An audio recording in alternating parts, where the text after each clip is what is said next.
6 juta dengan 2 juta ya. Iya, Bu.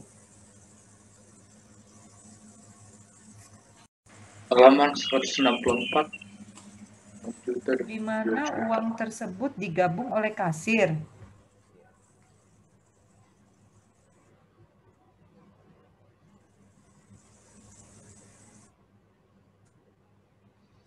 Gini loh, Roland. Kalau kita lihat dari selisih itu, kan dia bilang 6 juta itu merupakan milik PT Pelita kan, di mana uang tersebut digabung oleh kasir. Ya kan, harusnya kan di apa pisah gitu ya. Nah, jadi kas besarnya itu kalau kita lihat per ininya per booknya itu kan saldo per kliennya kan 3 juta kan, betul nggak? Iya, betul. 3 jutanya. Jadi artinya sebenarnya saldonya itu sudah benar dong. Ini kan cuma masalah secara fisik uangnya itu digabung, tapi kan pencatatannya kan dia pisah sebenarnya gitu loh, Roland. Iya. Ngerti nggak? Iya. Nah, jadi harusnya tidak ada adjustment dong. Iya, kita membuatnya no entry, Bu. Oh, ini cuma penjelasannya aja kamu. Iya, Bu. Itu bisa di-scroll ke bawah, Vin. Nah, makanya scroll Ini. dulu. Iya, Oh untuk ya, oke. jurnal nomor 1 no entry. Ya, oke. Sorry. Iya. Lanjut. Roland, silakan lanjut. Untuk penjelasan selisih yang poin kedua, selisih 2 juta merupakan uang tagihan dari PT Merdeka pada tanggal 7 Januari 2019 yang belum dicatat oleh kasir. Nah, untuk jurnalnya ini kita ada akun cash on hand dan akun receivable dikarenakan PT Merdeka sudah membayar ke kasirnya tetapi belum dicatat oleh kasir. Makanya itu kita perlu menimbulkan cash sebesar 2 juta di debit dan menghilangkan saldo akun receivable milik PT Merdeka di kredit. Enggak, Roland gini. Kalau kamu baca selisih 2 juta itu merupakan uang tagihan dari PT Merdeka yang pada tanggal 7 dan Januari 2019 yang belum dicatat oleh kasir. Kita kan auditnya ini untuk laporan tahun bukunya 31 Desember 2018. Bukan 2019, sedangkan ini ditagihnya di 7 Januari 2019. Berarti itu tidak masuk di dalam pembukuan di tahun 2018 gitu loh. Ngerti nggak? Ngerti. Roland. Jadi nomor 2 itu harusnya juga no entry gitu loh. Selisih yang sebesar 2 juta itu. Ya. Ya, Bu. Ini kan nerimanya tadi kata Ibu tanggal 7 Januari. Ya. Nah, kalau yang di halaman 123 ini Anda melakukan perhitungan fisik pada tanggal 5 Januari itu gimana ya, Bu? Bingungnya di situ juga sih. Gini, kan pada saat melakukan perhitungan fisik itu kan 5 Januari 2019, berarti memang di tahun 2019 dia melakukan cash opnamnya. Yang nggak masalah dong, cash opnam itu sama-sama seperti stock opnam kan bisa aja di tahun berikutnya atau di pas tahun 2018-nya. Nah, cuma biasanya tidak selalu persis di 31 Desember 2018. Idealnya kan di 31 Desember 2018. Cuma ada kalanya bisa aja kita stok opnamnya itu lewat dari tanggal itu, ya tidak apa-apa, kita akan traceback ke 31 Desember 2018. Begitu juga dengan kalau kita cash opnamnya itu sebelum 31 Desember 2018, kita akan trace forward gitu loh. Nggak masalah jadi cash opnamnya di 5 Januari 2019 gitu loh. Oh iya, baik. Jadi di sini dia cuma kasih keterangan ya. Jadi 2 juta itu nanti dia akan tagih gitu loh pada tanggal 7 Januari selisih 2 juta merupakan uang tagihan dari PT Merdeka pada tanggal 7 Januari 2019 yang belum dicatat oleh kasir gitu loh. Oh, maksud Roland ngitungnya tanggal 5 Januari, tapi bisa tahu ada selisih tanggal 7 Januari gitu maksudnya? Iya, Bu. Iya, saya paham. Berarti ini mungkin agak salah soal juga ya, karena kita asumsinya kan posisinya sekarang kita cash opnamnya di 5 Januari gitu ya. Kok bisa tahu gitu ya yang 7 Januari ya, something di masa depan kita bisa tahu gitu ya. Iya. Iya, iya. Oke. Tapi intinya begini, dia mau tanggal 7 kayak mau tanggal berapa, tetapi selama dia masuk di tahun 2019, maka itu bukan merupakan transaksi di 2018 gitu loh Roland. Ya. Iya. Oke. Jadi itu no entry ya. Iya. Alvin bisa Terus. diganti no entry.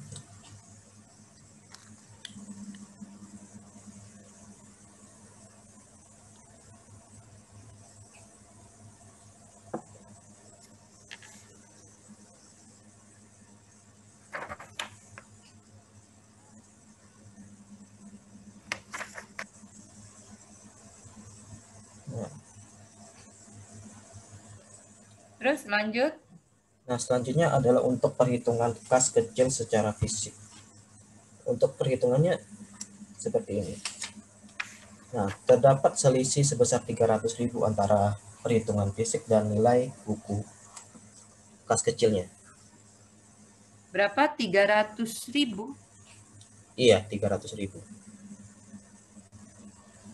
Tunggu, 50.000 itu 12 lembar, 20.000 18, 10.000 23.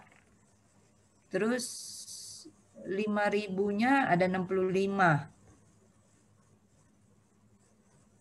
Uang logam 1.000-nya itu 13 apa 3? 13, Bu. 13? Iya. Di buku 13. Oke, kemudian uang logam kepingnya untuk 500 ada berapa? Ada 4 ya.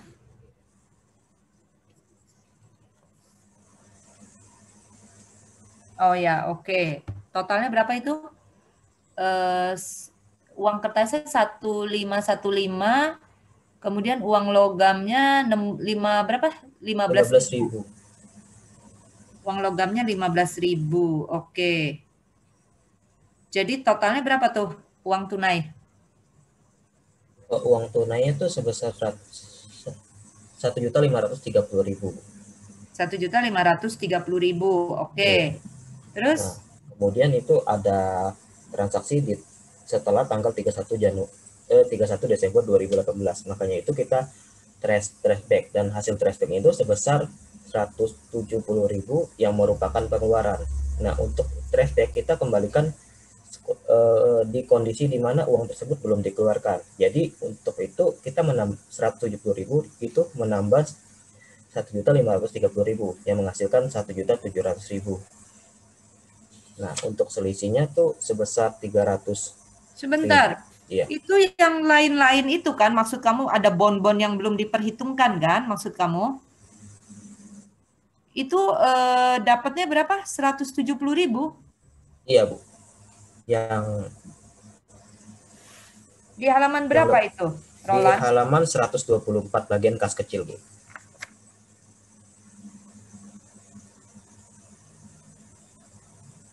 Tiga puluh, 50, 100. Sama biaya materainya.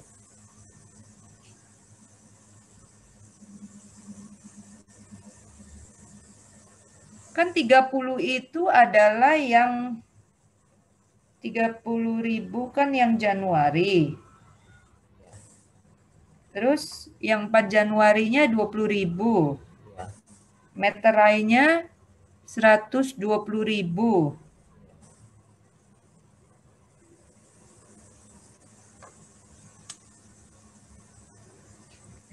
Kok kamu hanya mengambil bon ininya, bon yang belum diperhitungkan atau bon gantungnya kok cuma yang di Januari, yang di Desember kamu tidak ambil? Kan itu juga masih bon-bon gantung. Iya sih, Bu. Bingungnya juga di situ sih kemarin. Soalnya kan udah akhir periode juga mau tutup buku. Nah, makanya itu sempat bingung sih, soalnya di sini juga karena kas kecil belum diisi kembali, jadi nggak kelihatan bebannya. Enggak. Berarti artinya kan ini terkait dengan unreimbursement ya, karena udah Iya, keburu tutup itu kan rata-rata di akhir tahun tuh ya, tanggal 27, 28, 29 kan di akhir tahun. iya. Nah, jadi kita harus kembalikan dia kan ke posisinya kan, karena ini belum di-reimburse alias bon-bon gantung gitu loh, bon-bon yang belum diperhitungkan. Nah, itu kamu harus tambahkan juga dong dengan yang 2018. Totalnya itu kan ada 100.000 tuh, 30.000 uang muka perjalanan, 20.000 bensin, 50.000-nya parkir dan tol. Jadi totalnya itu 270.000 bon-bon yang belum diperhitungkan. Itu berarti kalau akhir periode itu belum, misalnya ini kan sementara PT Kasnya kalau mau diisi ulang itu saldo minimumnya 500.000. Kalau udah saldo akhir periode, kalau belum nyampe 500.000 juga begitu bukan? Gimana? Kan di sini kalau mekanismenya pengisian kas kecil itu dilaksanakan jika kas kecil sudah mencapai saldo minimum 500.000. Nah, ini kan Ya. kasusnya sudah mencapai akhir periode dan tutup buku nih. Nah, itu mau nggak mau harus diisi ulang ya, Bu? Iya dong. Kan memang bonnya gantung itu. Yang belum di-reimburse dan akan di-reimburse gitu loh. Iya, Bu. Ya, di insert aja itu, di insert kolom ditambahkan semuanya yang 2018 juga.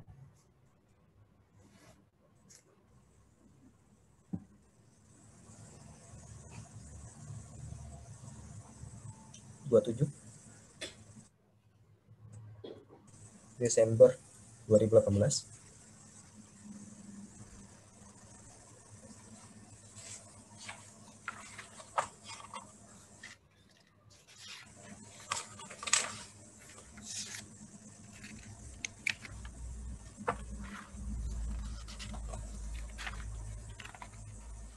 Untuk akun uang muka dan perjalanan bisa memakai akun travel dan accommodation bukan? Enggak, Bu. Kenapa? Akun apa? Akun uang muka perjalanan bisa memakai akun travel and accommodation bukan? Iya, Bisa nggak? iya, bisa. Oh iya.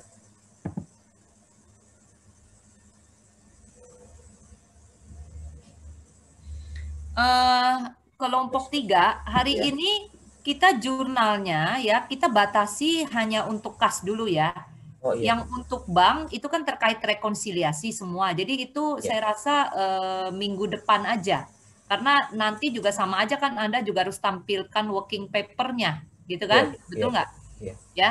Jadi hanya hari ini sampai kas besar dan kas kecil saja ya. Untuk bank-bank itu kan semua rekonsiliasi itu, ya. iya. Jadi nanti di minggu depan.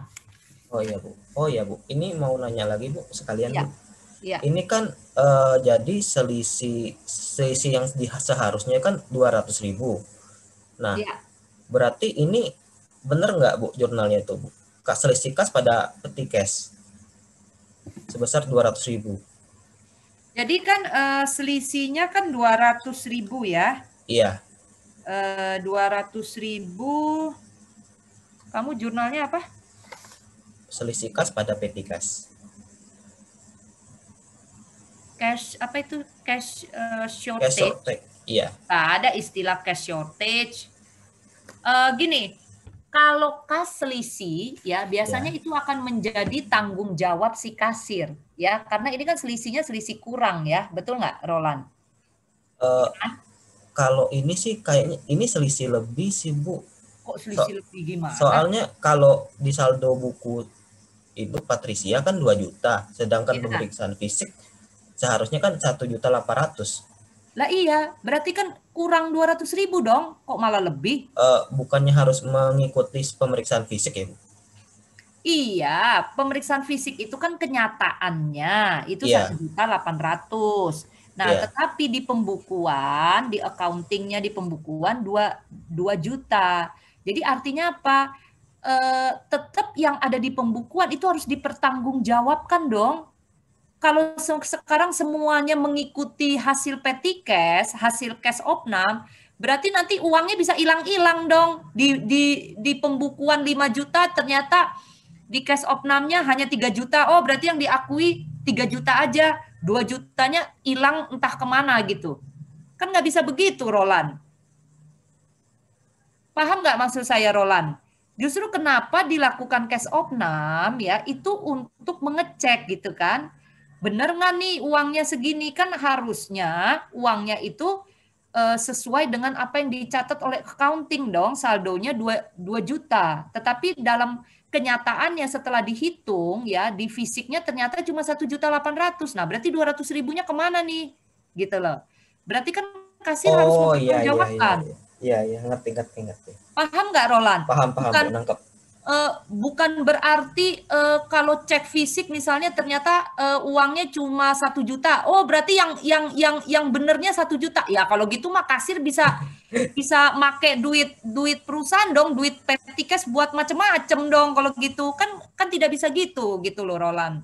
Iya Jelas Bu, iya kan? Bu. Ya. Jelas jelas. Nah, jadi dalam hal ini berarti bukan cash shortage atau selisih, ya memang selisih, tapi itu kan menjadi tanggung jawab kasir kan. Dalam hal ini Iya. berarti kasir harus mempertanggungjawabkan dong uang yang dia pegang gitu loh.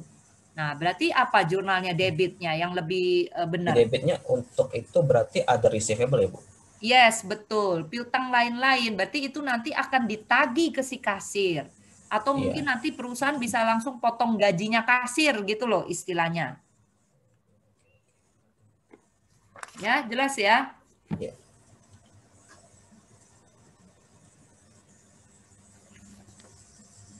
Oke. Berarti yang untuk bank-bank saya tidak mau bahas hari ini ya, itu minggu depan ya, karena itu nanti terkait dengan bank reconciliation ya semuanya ya. Baik Bu.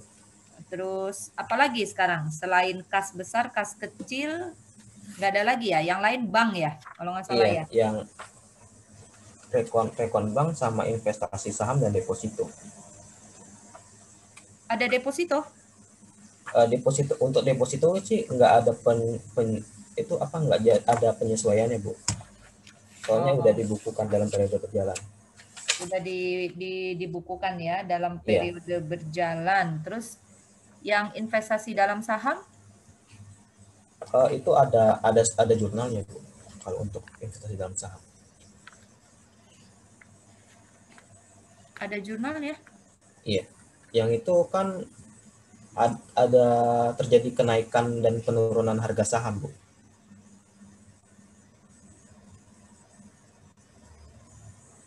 Mana coba yang investasi dalam saham kita bahas ya, tapi kalau yang untuk bank-bank nanti ya. Yang mana coba? Yang ini.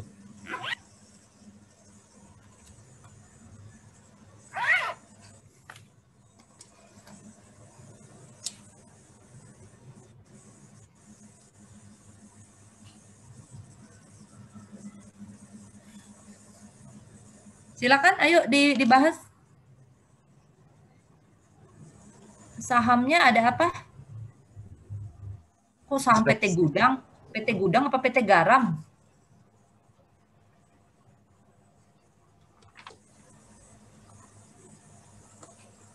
Ada dua ya, PT Gudang sama PT Garam? Hah? Iya, Bu. Iya, Bu. Ada di keterangan 125, halaman 125. Oke. Coba dibaca ya ininya, soalnya investasi dalam saham, silakan baca. Investasi pada saham. Berdasarkan pengecekan dari buku saham dan sertifikat deposito yang terdiri dari poin pertama saham yaitu saham PT Garam yang sebelumnya sebanyak 20.000 lembar menjadi 10.000 lembar dan PT Gudang sebanyak 20.000 lembar. Poin kedua, deposito yaitu deposito Bank CAB dalam rupiah sebesar 1 miliar dan dalam USD sebesar 30.000 dolar. Lalu deposit dapat diperpanjang secara otomatis ARO setiap 6 bulan dengan suku bunga 30% per tahun dalam rupiah dan 10% per tahun dalam USD, serta semua pendapatan bunga atas deposito sudah dibukukan pada tahun berjalan. Berdasarkan penjelasan dari klien bahwa investasi pada saham hanya bersifat sementara tidak dimaksudkan untuk mengendalikan perusahaan tersebut dan akan dijual kembali apabila dibutuhkan dana kas. Sistem penilaian investasi saham dinyatakan dengan nilai wajar saham tersebut. Harga saham pada tanggal 31 Desember 2018 adalah 10.200 untuk saham PT Garam dan 8.375.000 untuk saham PT Gudang. Kurs dolar yang ditetapkan oleh Bank Indonesia pada tanggal 31 Desember 2018 adalah Rp15.000. Oke, berarti kan saham PT Garam sebelumnya 20.000, sekarang menjadi 10.000. Mana? Ya, Bu. Oh, itu ada kotak-kotak gitu sih, diilangin dulu kali ya, kotak-kotak gitu tuh.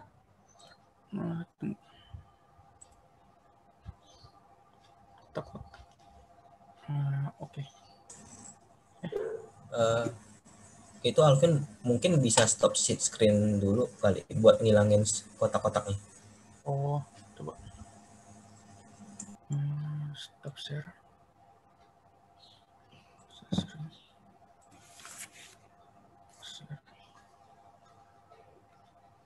Ya, oke. Udah. Jadi berarti yang pertama kita bahasnya PT Garam dulu ya. PT Garam, mana garam-garam? PT Garam ini, Bu. PT Garam itu kan sekarang menjadi 10.000 lembar ya. Iya. Nah, kemudian harga sahamnya per 21 Desember si PT Garam berapa? 10.200 ya. 10.200, iya, Bu. Berarti 10.000 lembar kali 10.200 dapatnya berapa itu? 102 juta. 102 juta. Sedangkan di ininya, di bukunya, di perbuknya berapa? Dicatatnya investasi di itu, di Garam. Investasi di Garam. Kamu lihat di ini dong. Ini ada totalnya 265 juta ya.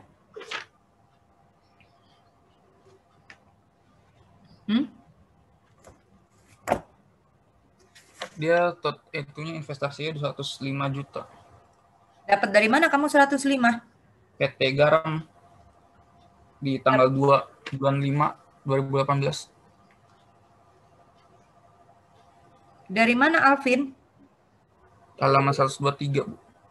Halaman 123. Investasi pada saham di tanggal 2 bulan 5 2018.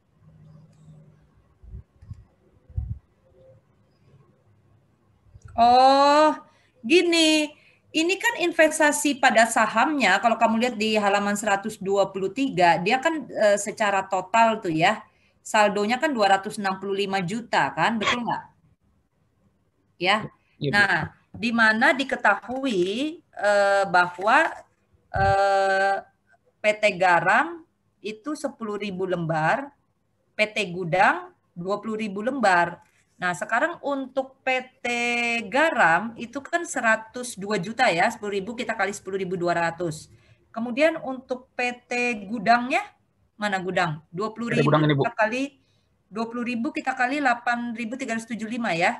Iya. Nah, tanggal 31. Iya, tinggal ditambahin tuh jadi 102.000 ditambah 167.500 berapa totalnya? 100. Oh. Kan bicaranya total di sini kan? Iya. Gitu loh. Jadi kalau kamu pisahkan seperti ini, nantinya jadi ini informasinya kan tidak lengkap, Alvin ya. Sedangkan di buku besarnya dia juga total. Berarti kita hitungnya juga total gitu loh. Coba ditambahkan dulu. 102 juta kamu tambahkan dengan 167 itu berapa? Pakai rumus saja. Ini ditambahkan dengan 102. Nah, berapa itu? 269. 269 juta 500. Oke. Nah, di ininya di perbuk dia kan 265 juta kan? Iya, Bu. Nah, berarti selisih berapa tuh? Ada selisih 4.500.000, Bu. Iya, jadi selisihnya itu. Gitu loh. Nah, sebentar ya, saya lihat ya. Ini PT Garam. PT Garam sebanyak 20.000 lembar menjadi 10.000 lembar.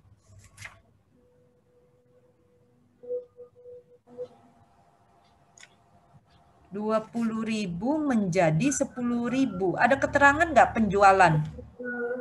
Hah? Alvin, di soal ada ini nggak keterangan kalau ada penjualan ini, penjualan saham PT Garam? Penjualannya sih nggak ada, Bu. Nggak ada ya? Nggak ada, Bu. Untuk penjualannya itu kita tahu dari ini, Bu, yang jenis tanggalnya itu ada kreditnya, Bu, sebesar kredit dari saham PT Garam. Makanya itu asumsinya kita yang 200 juta itu saham PT Garam yang telah kita miliki sebelumnya. 200 juta saham PT Garam? Maksudnya tanggal 31 bulan 12 2017, Bu. Itu kan 200 juta itu kalau kita lihat di halaman 123 itu tidak hanya miliknya PT Garam loh. PT Gudang dan PT Garam itu pencatatannya digabung gitu loh. Jadi saldo akhirnya per 31 Desember 2017 atau saldo awal di tahun 2018 itu sebesar 200 juta itu merupakan penggabungan dua investasi baik PT Gudang maupun PT Garam gitu loh. Jadi kamu tidak boleh mengatakan bahwa 200 juta itu hanya milik si PT Garam gitu loh. Enggak.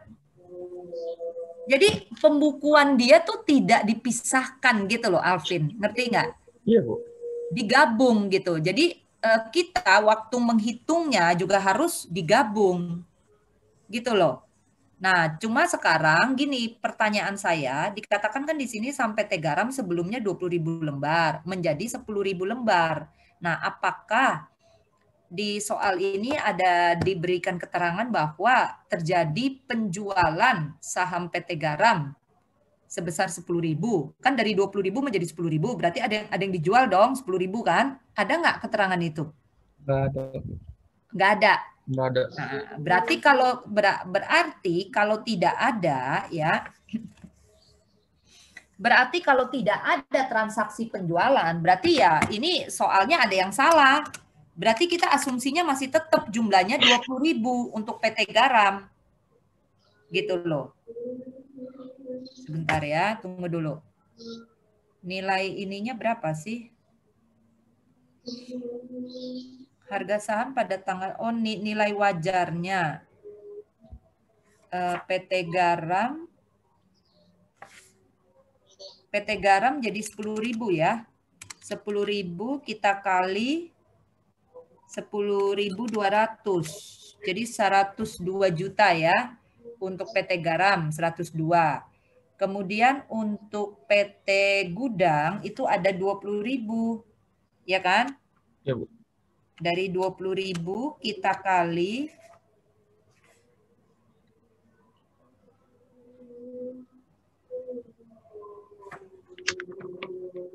8.375 ya. Jadi 167.500.000.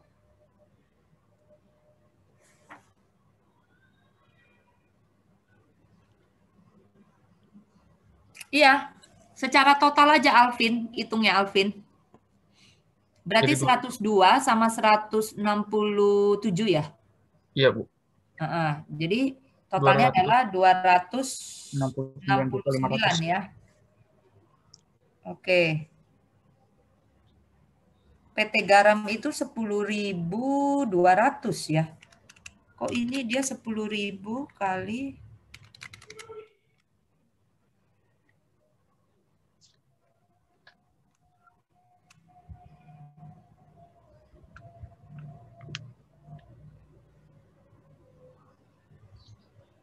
kemudian yang si PT Gudang kan 20.000 ya. Kita kali dengan berapa tuh si Gudang? Kali 8.375.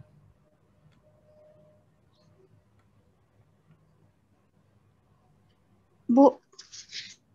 Ya.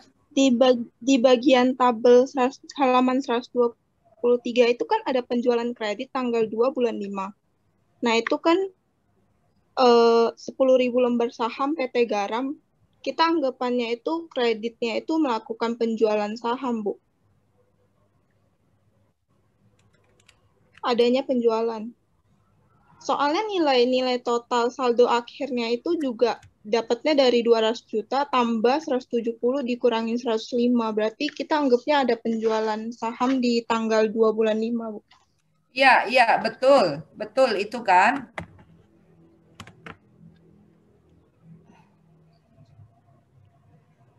Iya, saya ngerti. Jadi artinya apa? Saldo akhirnya kan 265 juta kan posisinya kan. Nah, dari saldo akhir 265 juta itu kan terdiri dari 2 investasi saham, PT Gudang dan PT Garam gitu loh. Ngerti nggak? Nah, kita karena dia dikategorikannya itu adalah sebagai trading penjualan, berarti kan kita harus menggunakan nilai wajar kan? Gitu ya. Nah, jadi posisi akhirnya gitu ya, saldo akhirnya itu saham PT Garam itu jadi 10.000, ya kan? Kemudian saham PT Si Gudang itu menjadi 20.000. Nah, tinggal kita kali aja kan masing-masing jumlah lembar sahamnya dengan nilai wajarnya kan per 31 Desember 2018 gitu loh. Kemudian kita bandingkan dengan catatan ininya per kliennya totalnya 265 juta. Nah, tadi dapat berapa? Alvin 269. 269 juta 500. Nah, jadi selisihnya itu merupakan apa? Selisih karena adanya apa? Keuntungan karena adanya penyesuaian nilai kan dari ininya kan penyesuaian nilai karena nilai wajarnya gitu loh. Ngerti nggak? Ngerti, Bu, ngerti.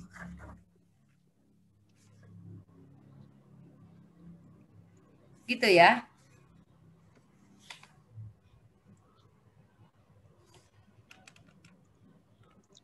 Jadi karena dia di ini sih di apa digabung ya, tapi kita dapat angkanya 269.500.000, kita bisa pecah dua. Berarti punyanya si PT Garam ya itu sebesar berapa? 67.500. PT Garam 102 102 juta. Nah, PT Garamnya 102 juta. Nah, kemudian si PT Gudangnya 167.500 gitu loh. Ya, jadi total selisihnya semua berapa? 4 juta berapa? 500, Bu. 4.500.000.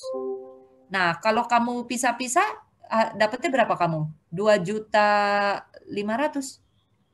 Dapat. Nah, kan sama juga tuh 2.500.000 sama 2 juta kan 4.500.000 juga tuh, Alvin. Iya, Bu. Sama kan? Sama nggak? Iya, sama, Bu. Nah, iya. Cuma kok kamu ada jurnal penjualan saham lagi?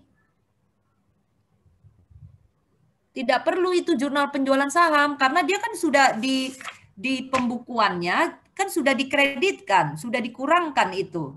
Tidak perlu di jurnal lagi itu.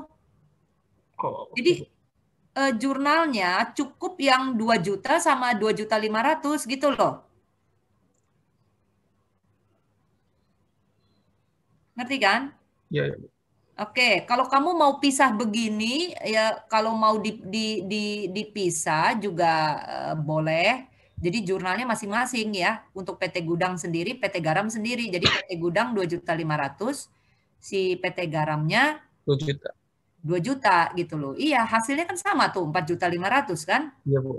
Nah, itu maksud saya. Ya. Ya. Berarti kalau kamu nggak mau apa namanya berarti kan total PT Gudang dan Garam 269.500.000 itu mungkin di-insert kali ya, agak diturunin ya biar enggak di-insert satu.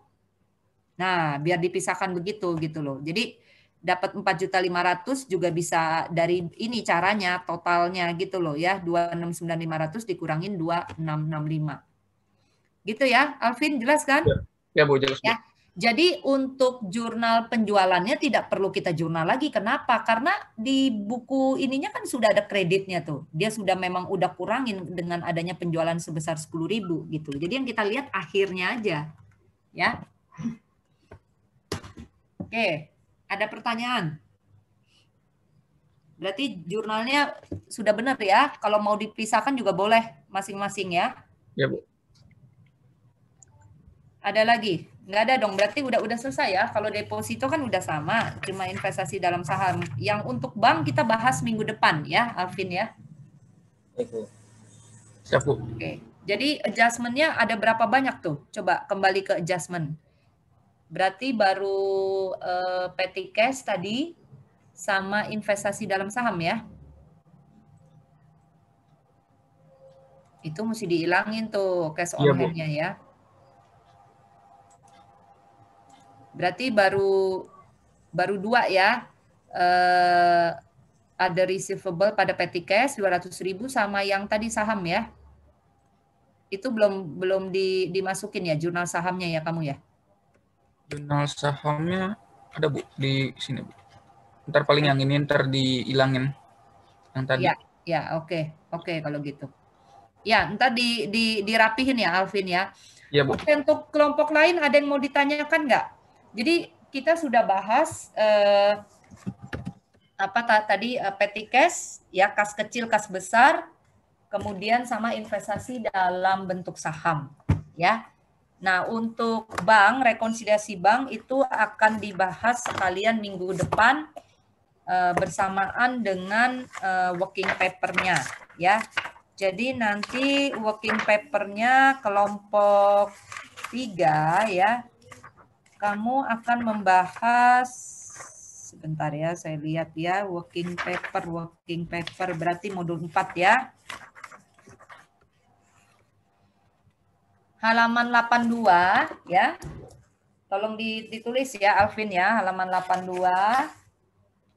Kemudian 84 juga disajikan ya. 85. Kemudian rekonsiliasi bank ya masing-masing ya. 87 ya, halaman 87. Kemudian halaman 89 ya untuk Bank Lopo.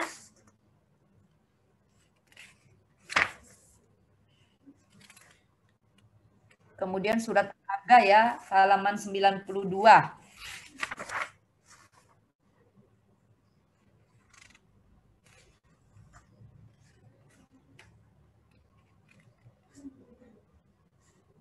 Sama halaman 94 dan 95 ya, berarti hampir semuanya tuh.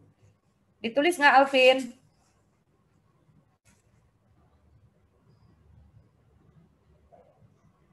Sudah saya tandai, Bu.